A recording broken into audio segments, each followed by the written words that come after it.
The bright flare of light burned away in an instant. One moment there was green fire folding inward on itself, a pressure like the world inhaling too deeply, and then Gabriel was lying on his back with damp moss beneath his palms and the ache of memory settling into his bones. He did not open his eyes right away. He didn't need to. The smell reached him first.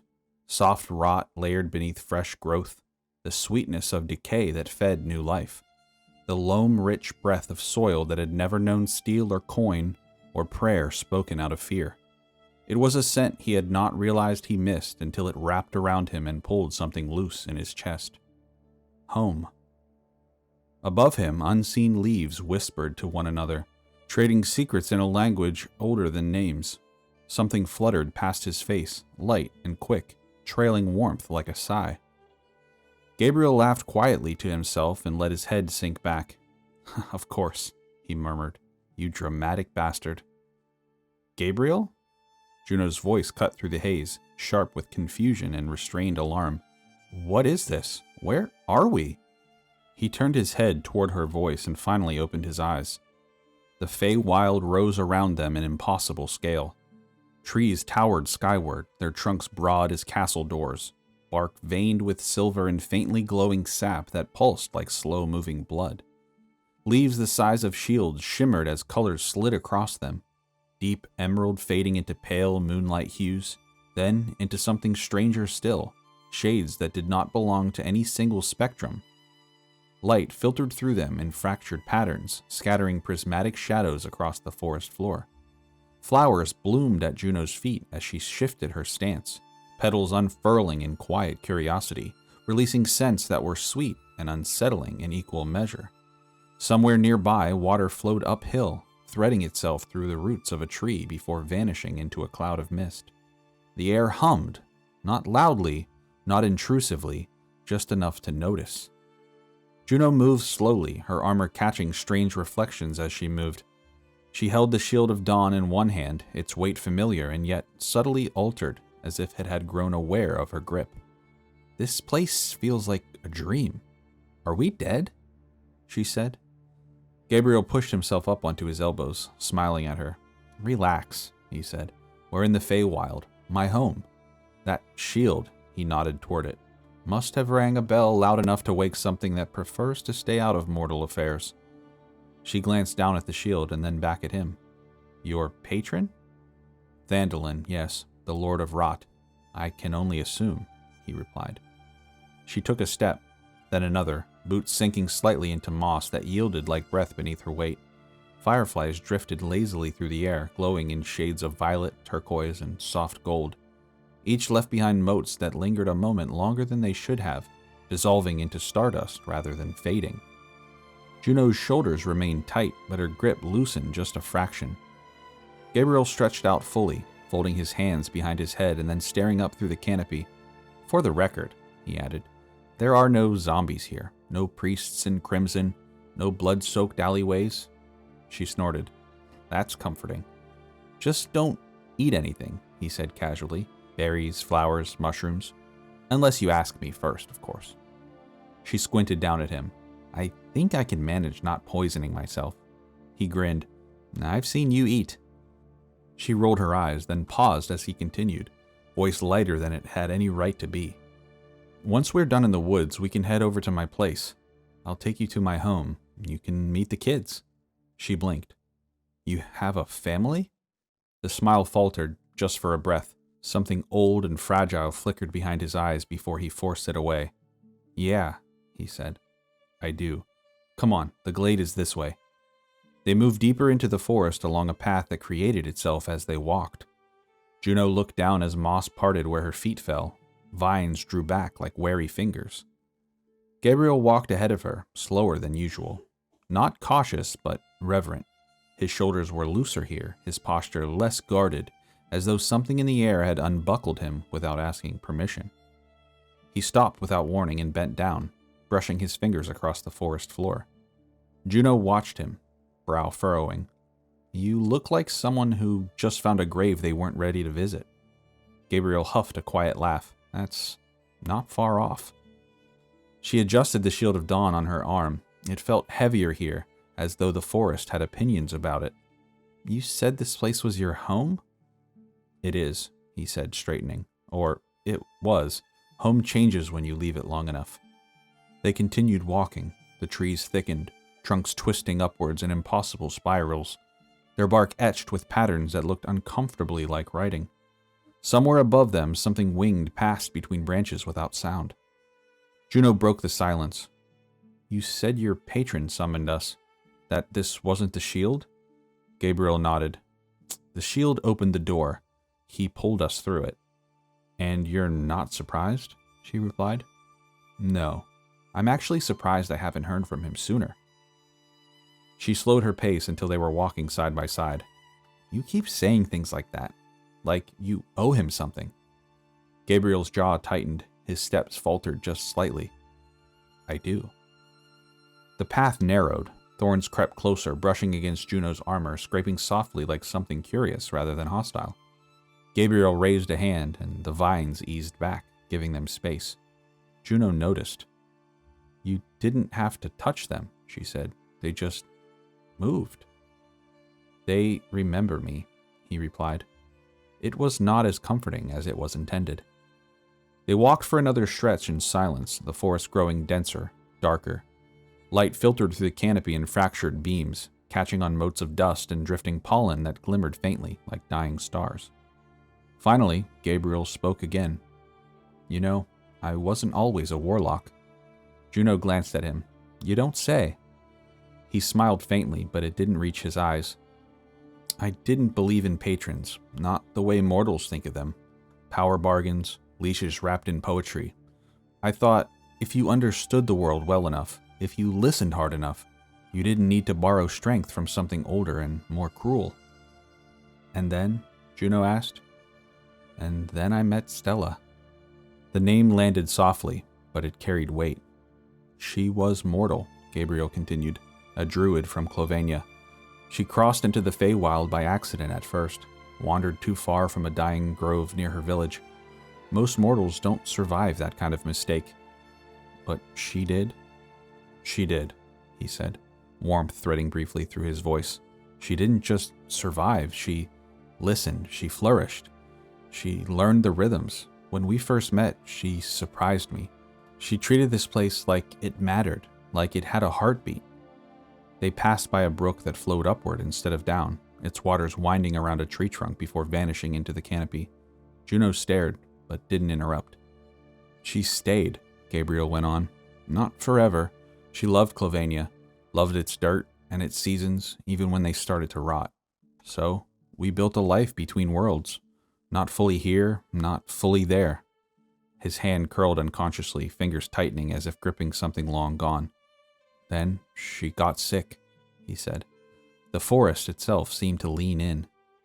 At first it looked like exhaustion, then memory loss, fatigue that didn't heal.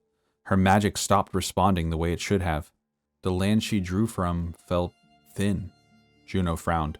Thin how? Like soil stripped of nutrients, Gabriel replied. Like something had been leached out and never replaced. They stopped near a massive root system that arched overhead like ribs. Gabriel rested a hand against the bark, grounding himself. The healers here couldn't help her. Neither could the ones back home. Whatever was wrong with her wasn't an illness of the body. Gabriel became still and cold. It is why I am in Kjlovania, why I am with you all. It is a disease that we call the Wither. To the Fae, it's called a sickness born of stolen time. When Xavier broke the balance, when he refused death and dragged others with him, the damage didn't stay contained. It echoed. Worlds bleed into each other whether we want them to or not. He turned to face her fully. Kjlovania's people are bound to their land more tightly than they realize. When they're pulled away from it for too long, something inside them unravels. Not immediately, slowly, like roots drying out. Juno's grip tightened on the shield. So your wife is dying because her homeland is? Yes, Gabriel said simply. And if Kjlovania falls completely... He didn't finish the sentence. Juno didn't ask him to. I tried everything, he continued. Rituals, old pacts, forbidden groves, psychic healers. His mouth twisted. Nothing worked. They resumed walking. The path ahead opened into a space where the trees grew crooked and close, their branches forming a natural archway choked with thorn and shadow. The hollow glade, Gabriel said. Even Fae avoid it. Juno eyed the place warily. Naturally. This is where I came, he said, because when the world gives you no answers, you stop caring about permission or consequences. His voice softened, growing raw. I didn't ask Thandalin for power. I asked him for time. Time for me to find the roots of the wither and rip them from the ground. They crossed into the glade. The air thickened immediately, heavy with memory and sorrow. Trees here were sickly and immense, their leaves blackened at the edges, shedding slowly into a pool of dark water that reflected nothing. I expected him to refuse, Gabriel said. Or kill me. I don't know. Juno glanced at him. He didn't. No, Gabriel replied. He listened. A pause. And he saw himself in me. The ground ahead dipped, opening into a vast clearing. Roots coiled inward, forming a massive ring around a still pool. The silence here was absolute, oppressive. Even Juno felt it press against her ribs. Gabriel stopped at the edge. He loved a mortal once too, he said quietly. A poet queen. When she died, something in him broke. The Feywild felt it. The seasons themselves warped. Decay stopped being an ending and became an obsession. Juno swallowed. So he bound you? Yes, Gabriel replied. Not as punishment, but as purpose. He reached into his coat and withdrew a small object wrapped carefully in cloth. When he opened it, Juno saw a seed, dark wood veined with faint green light, pulsing slowly like a heartbeat. The last breath of her spirit, Gabriel said. If Stella dies, it withers. The seed flared faintly, then dimmed. Juno stared at it, something sharp and unfamiliar tightening in her chest. Ahead of them, the roots shifted. The forest exhaled. The hollow glade opened fully, revealing the threshold of something vast and ancient waiting beyond the veil of shadow. Gabriel closed his hand around the seed, placing it back into his pocket, and lifted his gaze. He's here, he said. There was no thunder, no flare of light, no declaration of power. The roots simply shifted, drawing back in slow, deliberate motion, and something vast unfolded from the space they had been holding. Thandalin stood where the darkness thickened. He was tall, his form stretching upward like a tree that had learned how to walk. Vines draped his shoulders and arms, flowering and dying in the same breath. His skin was bark pale, veined with gold that looked less like ornament and more like rot trying to remember what beauty once was. His robes shimmered between green and black, never settling, as though the colors themselves were undecided about whether they belonged to life or decay. A crown of woven thorns and blossoms encircled his head. The flowers bloomed, browned, and fell to ash in seconds, replaced immediately by new growth. Butterflies drifted near him, pale and luminous, only to burst into cinders the moment they touched his form. His eyes were hollow pools of moonlight. When he spoke, the sound did not come from one place. It came from everywhere. Gabriel. The name carried weight, memory, ownership without possession. Gabriel dropped to one knee without thinking. It wasn't reverence that drove him there. It was recognition. My lord, he said quietly. Juno did not kneel. She tightened her grip on the shield of dawn instead, feet planted, chin lifted, her pulse hammered in her ears, but she did not look away. Thandalin's gaze slid to her, curious rather than offended. Interesting, he observed. It seems the shield chose well. Juno met his eyes and felt something press against her mind. Not force, not domination, but examination, as though he were weighing her the way one might test a blade with a thumb. She carries the dawn, Thandalin continued, and yet she does not flinch at the darkness. Gabriel swallowed. She's stronger than she lets on. Yes, Thandalin agreed. They often are. The glade shifted subtly, roots rising to form crude seats, stone and wood bending into shapes that implied comfort without offering it. Thandalin did not sit. Rise, Gabriel, he said. You have knelt enough in your life. Gabriel obeyed. His attention returned to Juno. You wish to understand what you carry, he said, and why it answered you. I do, Juno replied, and I want to know what it's meant to stop. Thandolin's shadow shifted, leaves whispering without wind. Then listen, he said, both of you. The pool at the center of the glade darkened, its surface rippling. Images formed, not illusions, but memories pressed into water. They saw a younger world, Kjlovania before the rot, rivers full, forests breathing, cities alive without being hungry. Once, Thandolin said, your world was held together by balance, not law. Life ended, death followed.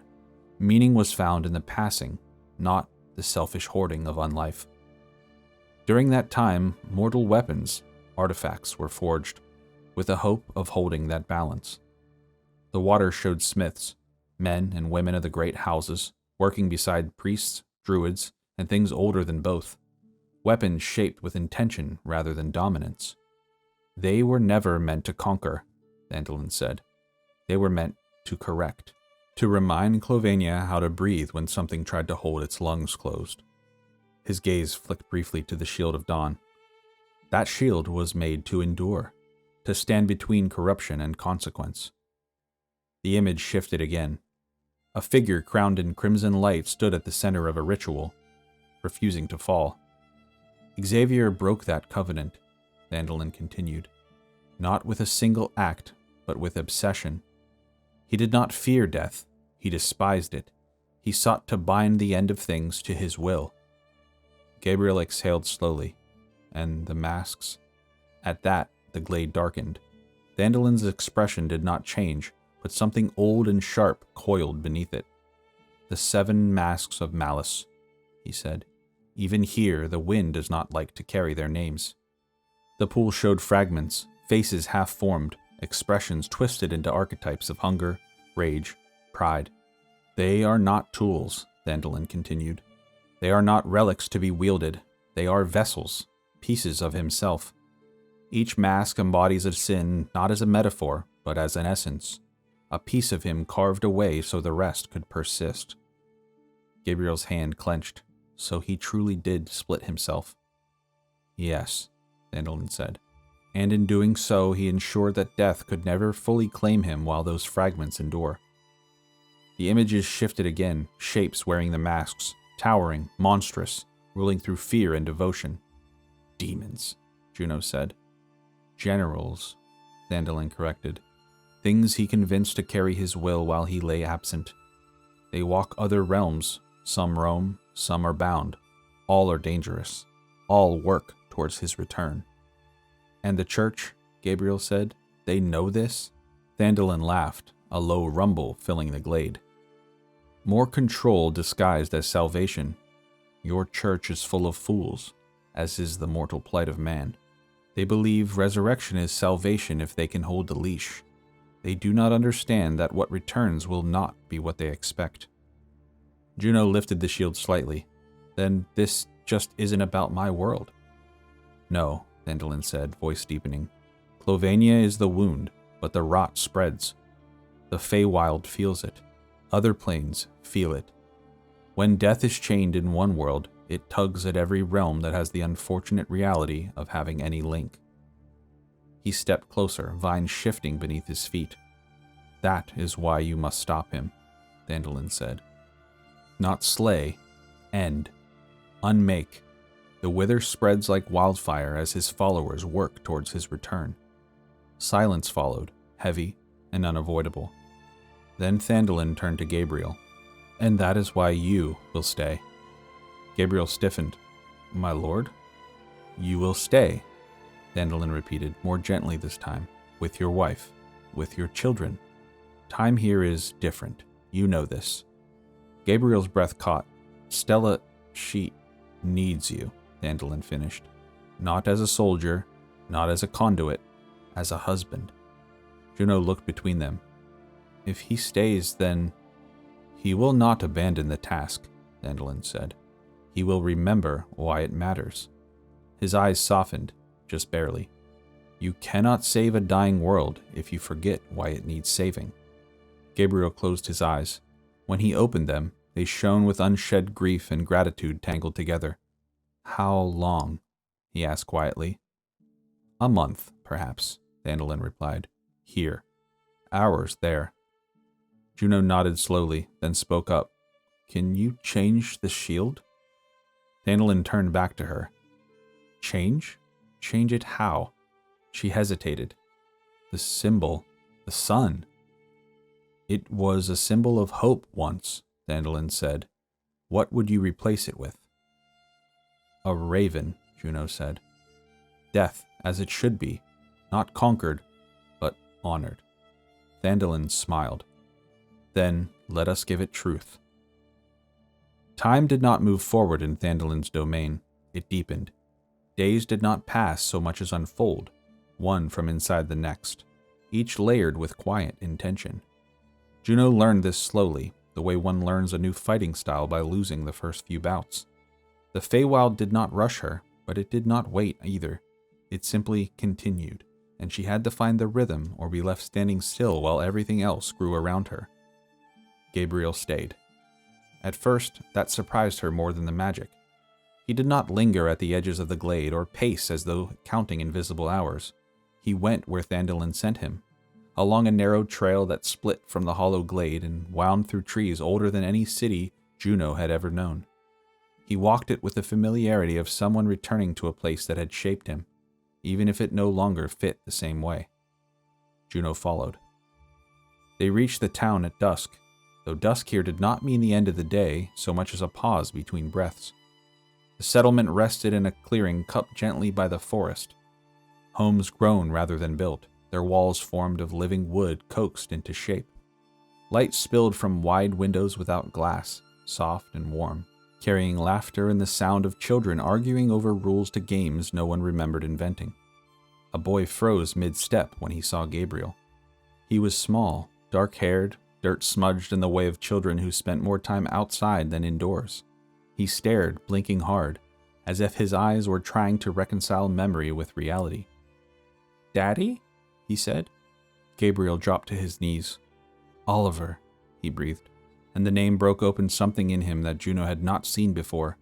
The boy sprinted to him, colliding with his chest, arms wrapping tight around his neck.